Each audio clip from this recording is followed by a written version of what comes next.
O ex-ministro da Casa Civil do primeiro governo Lula, José Dirceu, que foi condenado por esquemas de corrupção nos escândalos do Mensalão e do Petrolão, disse que o presidente Lula deve tentar se reeleger em 2026 e que pensa em 3 governos seguidos do grupo político que está no poder para implantar um projeto de desenvolvimento no Brasil.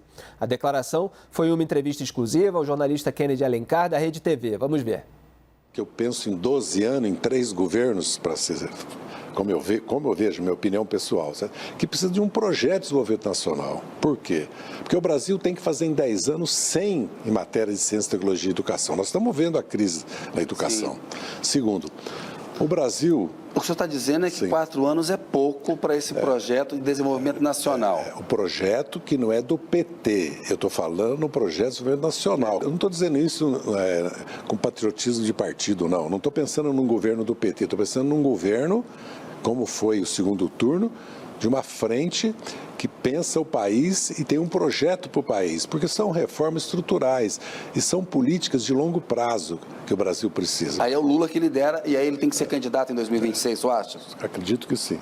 Eu não vejo outro nome hoje, outra liderança que possa ser candidato. Isso não quer dizer que a gente não apoiará um outro nome se chegar a uma circunstância assim, porque senão fica muito difícil, né, falar em aliança. Só pode ser o Lula, pode ser o Lula, claro. Aliança é tudo. Porque você vê.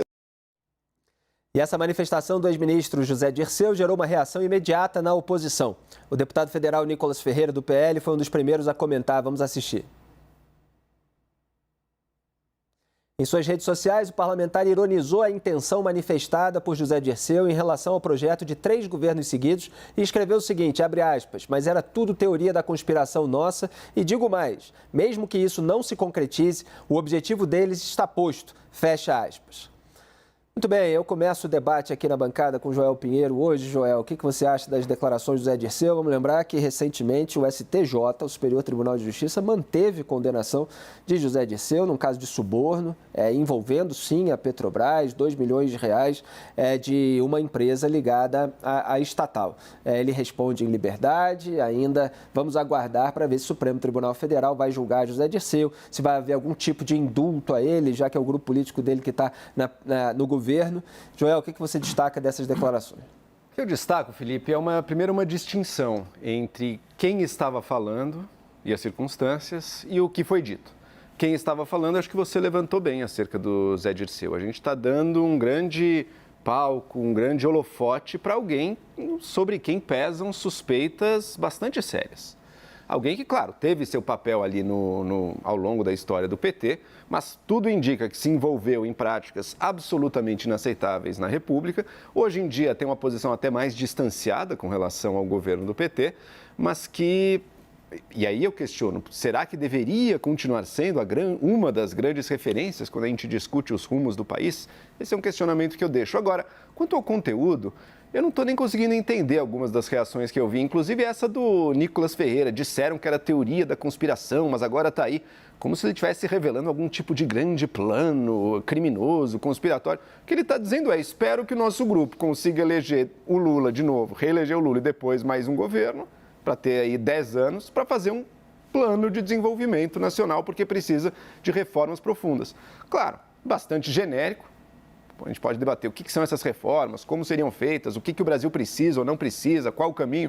Agora, de conspiratório, de grande plano, mas não tem rigorosamente nada aí. Se até entendo que, eu lembro que, acho que foi na época da eleição de 18, né, a fala do Dirceu, eleição não se ganha, se toma. Ali você dava para entender ainda, claro que ele tinha um sentido específico que ele queria dar, mas ainda dava para entender uma reação mais apaixonada, denunciatória e tudo. Agora, eu acho que é simplesmente por ser a pessoa do Zé Dirceu. E se ele falar que vai tomar um copo de água, muita gente vai puxar os cabelos e dizer, tá vendo? Eles estão admitindo tudo. Janaína, como é que você analisa essa declaração? Ele espera, a expectativa dele é de 3 governos Lula. Não parece alguém chegado na alternância de poder. Agora, sempre que se diz isso de qualquer grupo político, as pessoas costumam dizer, mas todo grupo político quer permanecer no poder, quer que o seu presidente seja reeleito. O que tem de especial aí nesse caso? Bom, eu vejo mesmo como um plano de permanência, acho que é preocupante, já era preocupante antes do afastamento da ex-presidente Dilma, então compreendo um pouco da postagem do deputado Nicolas, mas fico surpresa por ele se surpreender, porque eu nunca tive dúvidas disso. O fato do presidente Lula se candidatar em 26, que me parece algo certo, né? Óbvio, se ele estiver com saúde, que eu acredito que estará, é certo e está dentro das normas da Constituição Federal. O que é absolutamente inconcebível é que o próprio presidente Lula busque um terceiro mandato, né? Seja tentando burlar claramente as regras postas ou tentando mudar essas regras, porque aí nós teríamos algo bem na linha do chavismo, algo bem na linha de Venezuela. Então, eu quero crer que o que o ex-ministro tenha dito é que eles querem reeleger o Lula, e isso me parece natural, e que querem um seguidor, um sucessor, alguém do grupo para continuar com esse projeto de poder, que é um projeto que eu não vou negar, me preocupa. Caio, como é que você avalia a participação do José Dirceu? Outro dia o Lula fez toda uma reverência ali num evento, o vídeo viralizou nas redes sociais ao José Dirceu, falou inclusive em entrevista aqui à CNN que tem que brigar, etc. Quer dizer, independentemente daquilo que pesa contra ele nos escândalos mencionados. Ele ainda tem um papel de articulador político no PT, ele é alguém que fica em segundo plano muitas vezes no debate público por causa do desgaste que ele provoca, já que pesa contra ele todas essas acusações. Mas volta e meia ele reaparece gerando um burburinho. Vamos lá, Felipe. Boa tarde aos colegas aqui. Tem várias questões aí que a gente pode abordar. Primeiro, projeto de poder, eu considero natural que todos os partidos tenham projeto de poder duradouro. Sérgio Mota, que era o ministro das Comunicações do Fernando Henrique, em 1995, inebriado lá pelo Plano Real, também deu uma declaração semelhante, né? Ele falou que o projeto do PSDB era de 20 anos de poder. Na época gerou polêmica, porque a gente sempre levanta, poxa, mas como? Enfim, então, o partido político existe justamente para disputar poder, para disputar eleições. Sobre a figura do Zé Dirceu, ele continua sendo um operador, a gente tem que entender o papel dele no Partido dos Trabalhadores como quem, vamos dizer, na prática, foi o mentor do projeto político que levou o PT ao poder em 2002. Né? Porque até então o PT resistia a fazer acenos ao centro político, tinha muito receio em grande parte da população do que viria a ser um governo do PT, e ele conduziu ali o Partido dos Trabalhadores nos anos 90 com mão de ferro, né? Construindo ali uma maioria e conseguindo levar a aliança de 2002 para o centro, uma aliança com o PL, com o Zé Alencar, um empresário, e elaborando junto com o Palocci a ideia da Carta ao povo brasileiro, né? Enfim, então, em razão disso, ele é ouvido sim, e ele opera sim bastante, né? Nas eleições do ano passado, principalmente nessa questão de palanques regionais, operações políticas, montagem de palanques pelos estados, aliança do Partido dos Trabalhadores com outros partidos políticos, ele opera nesse campo, não dentro do governo, mas para fora. Essa é a minha percepção. Então, por isso, os petistas, a militância, de certa maneira, petista, tem nele alguém quase que como um guru, alguém a ser ouvido e alguém a ser seguido. Por essa operação política e por considerá-lo alguém responsável pela idealização, pelo projeto e pela equação política que levou o PT à vitória em 2002, e depois, consequentemente, o PT ganhou 2006, 2010, 2014, ficou em segundo em 2018 e votou em 2022. Esse pragmatismo do Partido dos Trabalhadores a muito se deve a ele. O Lula é a cara eleitoral disso e o Zé Dirceu foi a cara, vamos dizer assim, que elaborou essa engrenagem. Em razão disso, ele continua, sim, sendo ouvido, e quando ele fala, pelo menos a militância ele para observá-lo.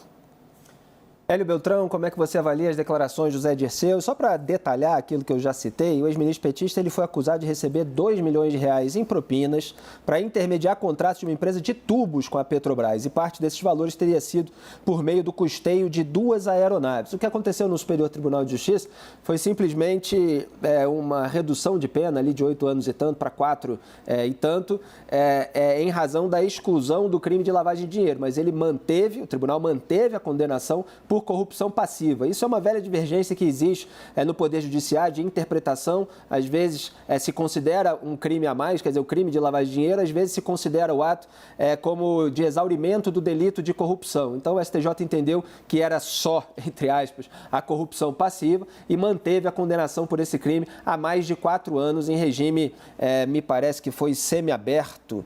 Daqui a pouco eu confiro aqui. Foi semiaberto, isso mesmo. Então, R$2 milhões recebidos em propina. A gente está falando de suborno, né? Só para deixar claro. Então, Hélio Beltrão, como é que você avalia o papel do Dirceu no PT, no governo Lula? Boa noite, Felipe, Janaína, Caio, Joel. Felipe, Caio, feliz dia do jornalista. Felipe, o Dirceu tem uma enorme sede por poder. Ele é, em sua natureza, um revolucionário. E ele gostaria, sim, que o Lula ficasse 3 mandatos, que não está previsto na nossa Constituição. Seria, obviamente, um golpe, né? Ele gostaria disso. Só que isso não vai acontecer. O Brasil desesquerdizou.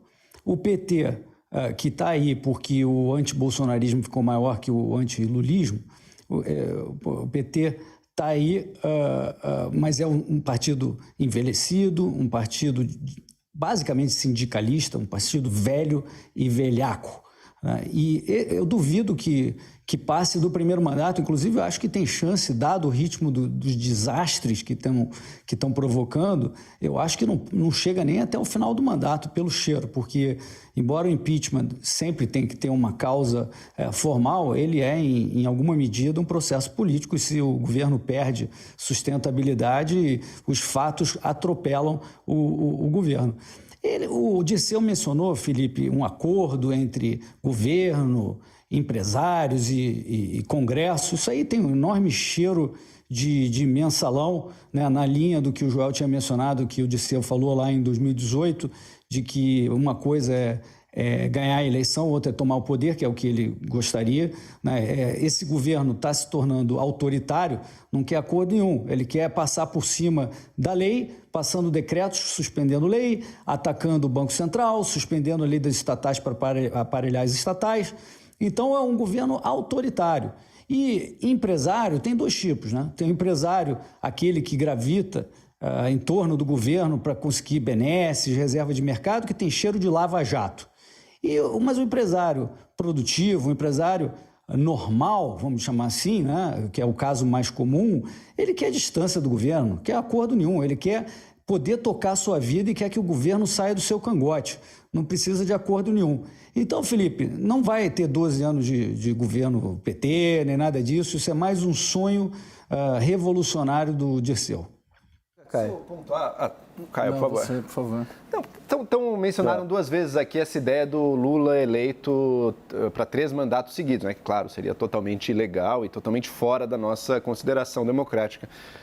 Mas eu não sei, ele disse isso em algum momento, porque eu realmente disse que a gente ouviu, não entendi de forma alguma que ele estava se referindo a isso. Eu vou completar para você. Ele falou que 4 anos é pouco, que o Lula tem condição de liderar as próximas eleições, aspas, para derrotar o fascismo e implantar um projeto de desenvolvimento nacional. E falou o seguinte: não vejo outro nome hoje, outra liderança que possa ser candidato. Fecha aspas. Então ele está falando, né? O Lula está falando da reeleição, até por falta de outra liderança no campo da esquerda. Perfeito, está falando da reeleição de 2026. Acho que a maioria das pessoas, mesmo sem nenhum partido, nem tomar partido, é muito difícil que, se Lula e Bolsonaro estiverem em condições de concorrer, que alguma outra liderança vai surgir para suplantá-los, né? Então, eu realmente não vi de onde tiraram. Não, é um fato. Perdão, é que tem que surgir. Não, mas pode ser que surja. Eu, pessoalmente, inclusive, espero que surja, mas me parece difícil que, se os dois puderem concorrer, que vai ter alguém que consiga combater. Então, eu realmente não vi uma defesa aí dele, o que seria daí sim um pouco mais grave, de um terceiro mandato. Não, então, quando ele falou 4 anos é pouco, ele estava simplesmente justificando a declaração anterior dele, que ele falou, eu penso em 12 anos, 3 governos, para um projeto de desenvolvimento nacional, porque o Brasil precisa fazer em 10 anos 100 em matéria de ciência, tecnologia e educação. Do governo do PT, isso, né, Felipe? Exato. E o governo do PT, eu nunca vi alguém de algum partido dizer, olha, eu espero que a gente ganhe a próxima eleição, daí eu acho que depois a gente perde. Nunca vi alguém, porque não seria muito estratégico falar. Eu realmente não vi defesa de 3 mandatos do Lula aí. Não, é só colocar 2 questões. Primeiro, quando houve um debate sobre o terceiro mandato em 2009, teve uma PEC do Jackson Barreto, que era um deputado do PMDB do Sergipe, o PT mesmo enterrou. Interditou esse debate, né? Essa PEC ela foi arquivada, o Genuíno era o relator na CCJ da Câmara. Então, quando houve, e haveria sim, porque em 2009 o Lula estava no auge, no governo dele, né? Índice de popularidade lá 70%, 80%, haveria condições de aprovar uma PEC do terceiro mandato e o próprio PT enterrou. Esse é um dado. Em 2014, 2013, 2014, houve um debate dentro do PT sobre o retorno do Lula, né? A Dilma faria um mandato tampão. E o próprio Lula também interditou esse debate porque considerou, tem até dentro do PT uma avaliação de que se ele tivesse voltado, a Dilma não teria caído, mas o próprio Lula interditou esse debate também em 13 e 14 sobre um retorno dele nas eleições de 2014, porque ele considerou que a Dilma, que era presidente na época, tinha o direito à reeleição. Só essa colocação sobre terceiros mandatos. Sempre que isso foi colocado na mesa, muitas vezes estimulado pelo próprio partido, principalmente em 2009, era um aliado, Jackson Barreto, mas houve um enterro da ideia. Outro dado, eu vejo quando o Zé Dirceu coloca essa questão, Lula candidato em 26, tem um efeito para dentro do governo, né?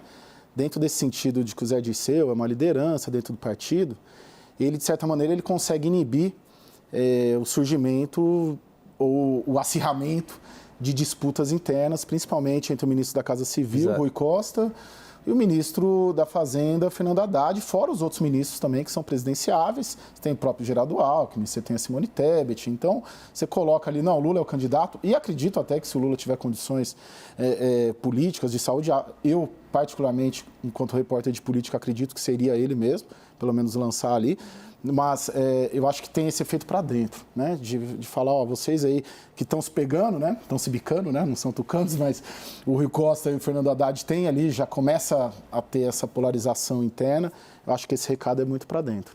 E, Janaína, a gente viu uma disputa eleitoral acirrada, o resultado foi por uma margem pequena. A gente está vendo aí todo esse embate do Lula com o Banco Central, você tem reações de mercado à política econômica do Lula, existe um fortalecimento recente do Congresso Nacional, o Arthur Lira, inclusive a gente vai entrar na pauta hoje, ele tem reações, às vezes, firmes ao governo.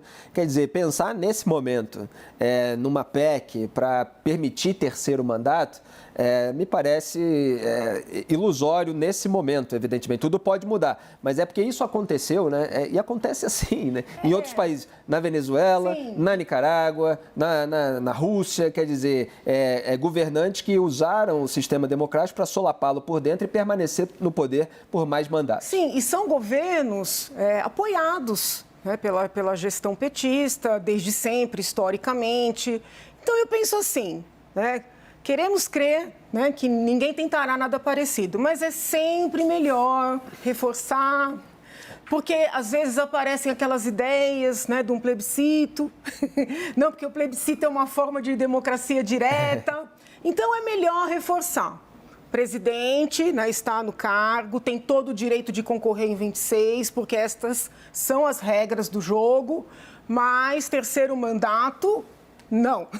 Agora, assim, gente, com licença, uma minuta decretando um estado de defesa para suspender o resultado eleitoral foi encontrada em dezembro pela Polícia Federal na casa do ministro da Justiça, do adversário do Lula. A gente está colocando Como a gente tem colocado há 3 meses. Não, certamente, mas isso precisa, claro. Eu acredito, ser colocado também, porque houve tentativas também no campo adversário, de solapar também eu penso assim, a democracia, né? Eu penso assim, Claro. ditaduras, elas não são boas, nem quando são de direita, nem quando são de esquerda, nem quando são civis, nem quando são militares.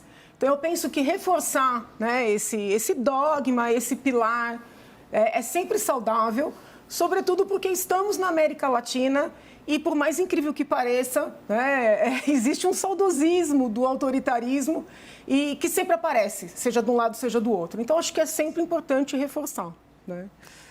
Hélio, o Lula na campanha disse que não tentaria a reeleição, depois que foi eleito já teve gente ali dando entrevista do governo, dizendo, não, a gente vai ver na hora certa. Você acha que dá para acreditar em promessa de campanha de que o presidente não vai se candidatar à reeleição?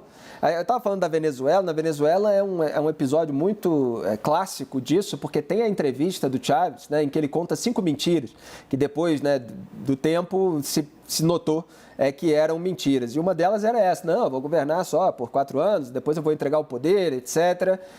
E não foi assim, ele ficou bastante tempo, fez o sucessor ainda. Quer dizer, o político ele acaba medindo no momento as circunstâncias, ver se é favorável para ele e ele pode criar uma narrativa para se candidatar de novo. Na América Latina, Felipe, é um clássico, né? Essa de você prometer algo durante a campanha e não cumprir. Não é só o Lula nesse caso. O Lula prometeu que não ia pensar em reeleição e logo em seguida o Jair Bolsonaro foi a mesma coisa. Falou, não, se eu for eleito, jamais vou falar em reeleição e estava lá candidato à reeleição. Quer dizer, eu espero que o povo compreenda, né, que a tendência dos políticos é fazer aquela enrolação para conseguir o maior número de votos, né? Promessas mil, né? Populismo, que é o que eles fazem, porque eles trabalham, né, Felipe, com dinheiro que não é deles, né? É dinheiro da viúva, é o dinheiro do pagador de impostos, que eles ficam fazendo caridade com esse dinheiro de terceiros, com o nosso dinheiro.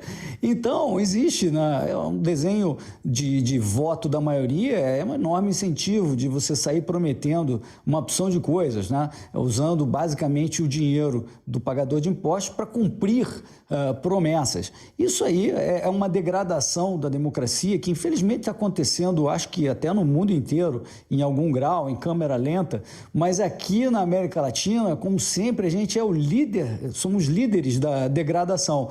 E essa é simplesmente mais um exemplo.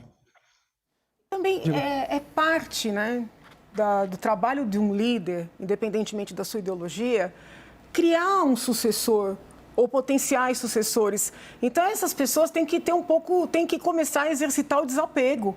É uma data hoje, né, meio espiritual, transcendental, importante, do ponto de vista da espiritualidade. Tem que exercitar o desapego. Né? Nós estamos aqui hoje, não sabemos quem estará em 26, quem estará em 30. Então, seja Bolsonaro, seja Lula, sejam outros, tem que preparar pessoas, sabe? Tem que olhar pelo país. Joel, o Dirceu está pegando aqui as declarações, ele também atacou a política de juros altos do Banco Central, como tem feito o Lula, como tem feito os petistas de maneira geral, a presidente do partido, Gleisi Hoffmann, e disse que o Roberto Campos Neto, presidente do Banco Central, comete quase um crime de responsabilidade porque quer governar com taxa de juros recorde. É um crime não fazer a vontade do PT, é isso?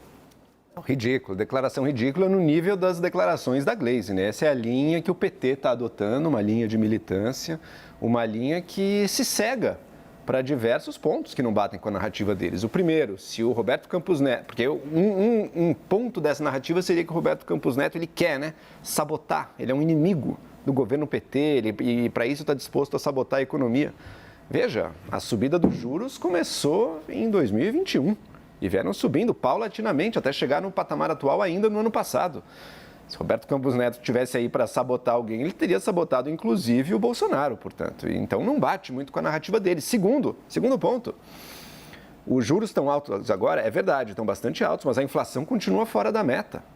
Então, quer dizer, você pode criticar, você pode tentar pensar em outras alternativas, mas há grandes dúvidas de que se ele começasse do nada, sem nenhum esforço fiscal do governo, abaixar os juros, de que isso não teria um efeito sobre a inflação, exatamente como a gente viu em outros países, exatamente como a gente viu, por exemplo, na Turquia. E não venham com esse papo adotou-se, né, também um discurso, nem sei se ele reproduziu aí na entrevista dele, mas porque é uma inflação de oferta, não é de demanda. Mas justamente ao subir os juros, ao baixar, ao sugar dinheiro da economia, ao baixar a liquidez da economia, o que o Banco Central faz, independentemente de onde está vindo a inflação, é o efeito de reduzir os preços. E isso é importante para a economia brasileira. Eu acho que todo mundo tem que ter, primeiro ponto, está de acordo, os juros aqui são muito altos e precisam baixar. Isso acho que está todo mundo na mesma página. O segundo ponto é como?